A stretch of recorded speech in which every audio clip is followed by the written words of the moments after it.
Emulation can mean many different things to many people. Over the years, with how game preservation has been treated by large companies and publishers, it seems like avenues like emulation and in some cases even straight up piracy are needed more now than ever. My personal opinions on this topic can be pretty out there, which is why today we'll be looking at and going over 7 reasons why emulation is pretty great and why you should embrace emulation itself. We'll be going over the good points, a few bad, and even tackling some of the more morally grey reasonings for its existence, alongside looking at instances when you should resort to emulation. And with all that out of the way, let's take a dive into the vast and dubious world of emulation. Now, we're going to start simple and make our way down towards the more complex reasons. So my first point is pretty safe and one that we can all agree with, and that reason is that emulation is great for accessibility. Let's take a look at a few examples of how modern companies are distributing their older titles for a second. Straight away, a big problem is how they are all subscription based, you know, Game Pass, PS Plus Extra and the Switch Online. This distribution technique isn't too bad for movies as a one and done experience, but video games are much more substantial and take way longer to finish. God forbid you want to wind down and play a game in its entirety for a couple of weeks without planning every session ahead of time to fit between your subscription limit. I will say though, I'll be fair when I can, if there's an official method of emulating a classic like with some of Capcom's collections, I'll support that. They are pretty good ports overall and I'll always take that method over a subscription time limit. This is since at the end of the day I want to support these titles to let the publishers know that there's still a fan base out there for these games, since a lot of them don't think so, especially for more niche titles. I don't mind when there is a one-time payment to properly own these releases, but even the very topic of video game ownership has become a bit of a debate over the years, especially when it comes to how these titles are distributed. Also, I'm going to throw some shade at Sony in particular for this. Their streaming platform for classic gaming is just terrible and has been around for a while now. It is the only official method to play some of the most important releases of all time, which is just inexcusable. A personal example that I have of this is that last year I played through the original God of War for the first time and it was incredible, but with it being over the internet on the cloud there was constant lag, and if you know anything about this game you'll remember how there are combos and button mashing moments. It was almost unplayable, and it is the only modern way to play Sony's arguably biggest and most important game in their history of being PlayStation. It's the equivalent of Nintendo having Mario 64 only being playable through the cloud. It's just a terrible idea. So yeah, my argument here is that despite wanting to do things the morally correct way, I'm using quotation marks by the way, these methods aren't ideal, and let's be honest, it would be way easier to emulate these games on PCXX2 on a Steam Deck. You also get handheld included on top of this, which for some people is the only way that they can play. I wouldn't even call cloud gaming a duct tape solution to official emulation methods. It's always been the worst way to play any game. Even if you have amazing internet, hiccups exist and it's always been immersion breaking. So yeah, my first reasoning behind embracing emulation is a pretty safe one, and that is the fact that there are more methods out there that are better in every way. They are just way more easier and less stressful than jumping through all the loops to play all the titles the way companies want you to. It's a tale as old as time itself. We all know that famous Gabe Newell quote that gets thrown around a lot, and this will be relevant throughout this video and in particular with my next point. What's Valve's take on piracy? That there's misconceptions in the industry about what piracy is, right? You know, there's assumption that what is piracy? Piracy is about people who want to steal stuff from you, right? That they don't want to pay any money and they want to get your content. But when you look at the fact that these people have, you know, $2,000 PCs and, you know, they're spending $50 a month US more on their internet connections, clearly they're willing to spend money. So from our point of view, what we saw more and more is that piracy is a result of bad service on the part of game companies. Okay, I'm not even going to sugarcoat this one. My next reasoning behind why emulation is amazing and why you should embrace it is simple: piracy. Now, let's just slow down for a second. I'm not completely condoning piracy with this point. Hear me out for just a moment with this one, please.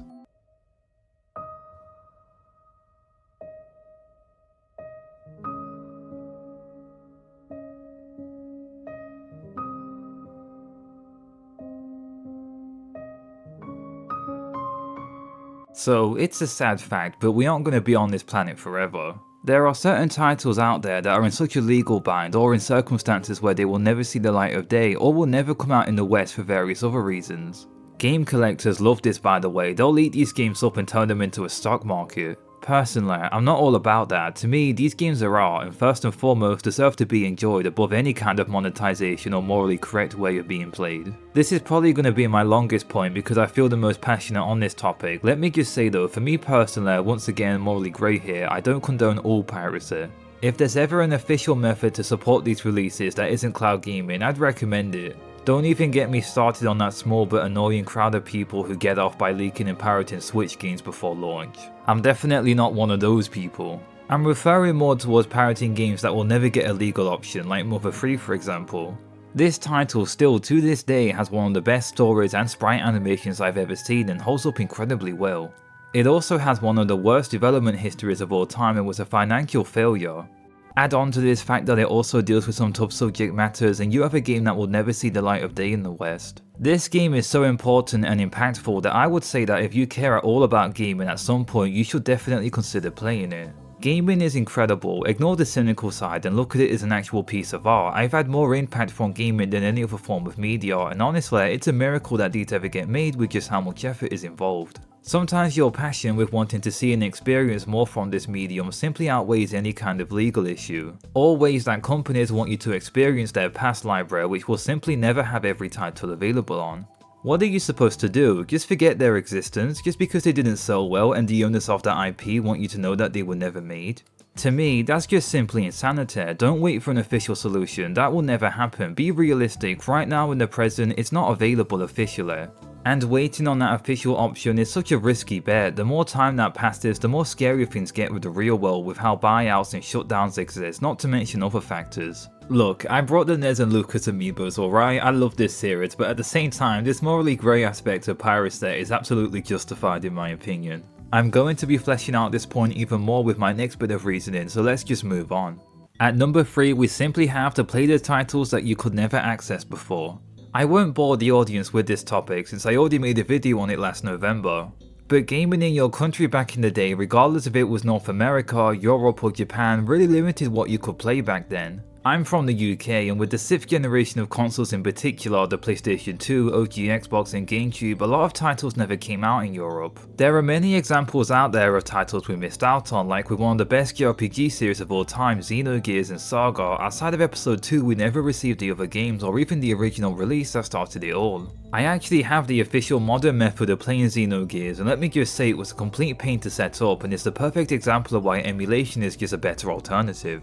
Basically, I had a PlayStation 3, made an American account and brought American funds all to download Xenogears from the US PlayStation Store, and the storefront on the PlayStation 3 just gets worse and worse over time. But in Xenosaga's case, I absolutely refuse to wait for any official release. I doubt we'll ever see it, and why should Europe miss out? I'm not talking about the actual reasons of course, it would be too much to localize it in multiple languages. But speaking on the side of art for a moment, I absolutely recommend embracing games that you couldn't get growing up.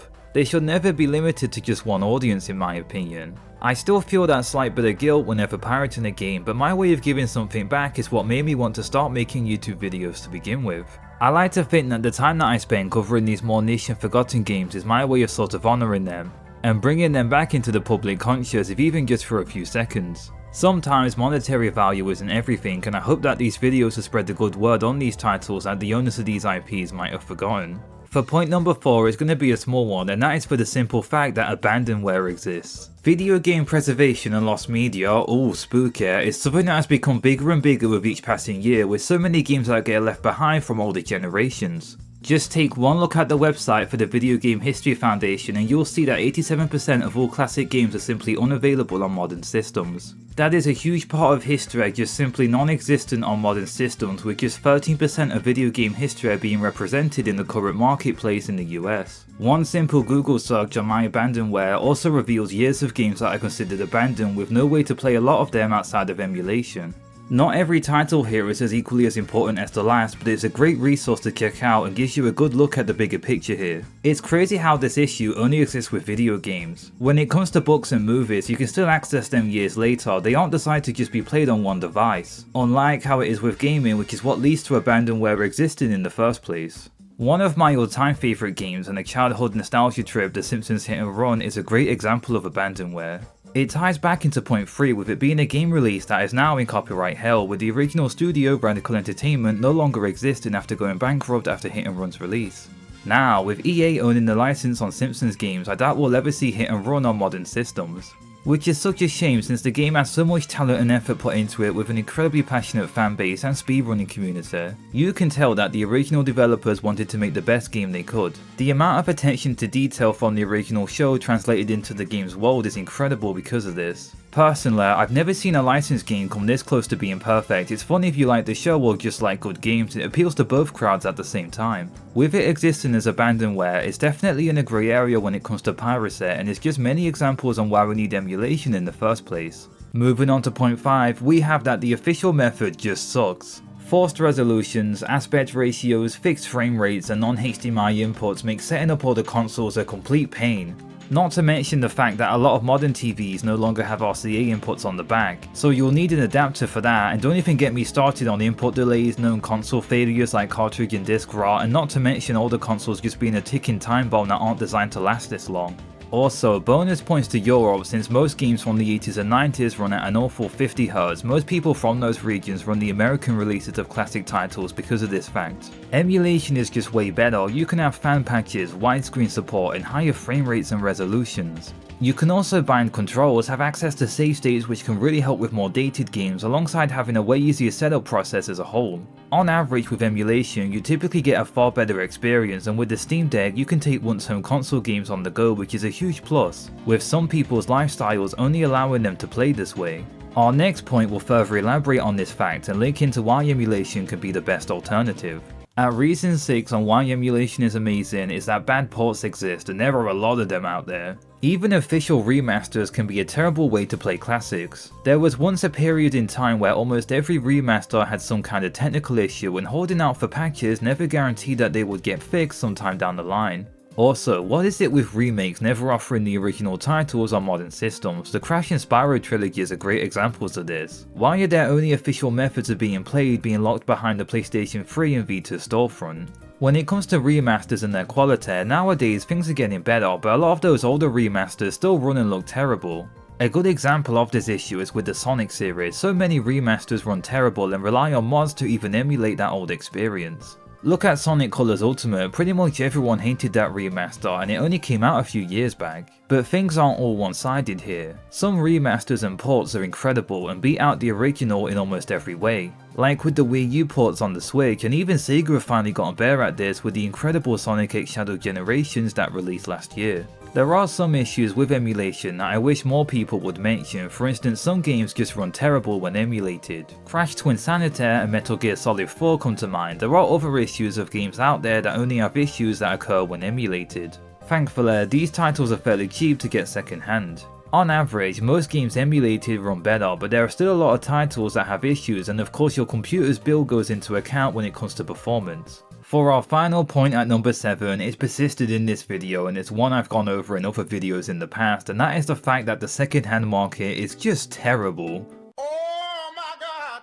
One of the scariest realities of this hobby is no longer being able to fund it. The concept of value is so strange when you look into the second-hand prices for all-time greats, especially on the PlayStation 2. There is no end of examples of incredibly messed up price tags. No game is worth more than triple digits, and why should you pay that much with the money not even going to the original developers, just some scalper online? It's a terrible practice. Over the years, through hidden gem videos on YouTube or posts about forgotten classics, it's led to collectors treating this hobby like stock prices, with sites like Wada further increasing this issue. As a result of this mindset being formed over the years, it's made for some insane amount of money being placed on auctions online for games that should never reach this price tag to begin with. All of this, alongside you know what, has caused second-hand prices to skyrocket, with this gross obsession over graded copies of titles also being made popular from that event, which is just insane. Let's be reasonable for a second. Why should you miss out on these experiences just because a group of people wants to keep it for only those rich enough and fortunate enough to play them? None of the money that you spend on these second-hand collector's items goes back to the developers anyway. It's just a monopoly at the end of the day from people who haven't even made these games, selling them at a higher price because they can get away with it. I'm being completely transparent with this point. I condone piracy when things get this bad when wanting to just play niche titles. This hobby should be like a library where anyone can get a feel for its history, with the good, bad and in-between titles being fairly represented. And I know that the topic of games for art is maybe a video for another day, but this practice of only having titles officially available this way is disgusting, and it's been normalized to the point where people don't even question it. You don't have the moral high ground just because you spent £200 on Chibi Robo, okay? So by all means, pirate Silent Hill 3 and 4, Mega Man Legends, Xenosaga and many more, since at the end of the day the second hand scene and the owners of these IPs don't care enough in the first place. Okay, things may have gone a little heated for that last point, but I feel like I've said my take on this topic, and now I'm throwing the question back to you. What would you say are your thoughts on emulation as a whole, and maybe even piracy? I'm curious. Also, any feedback on this video will be appreciated. Thank you so much for watching, and I hope you have a nice rest of your day.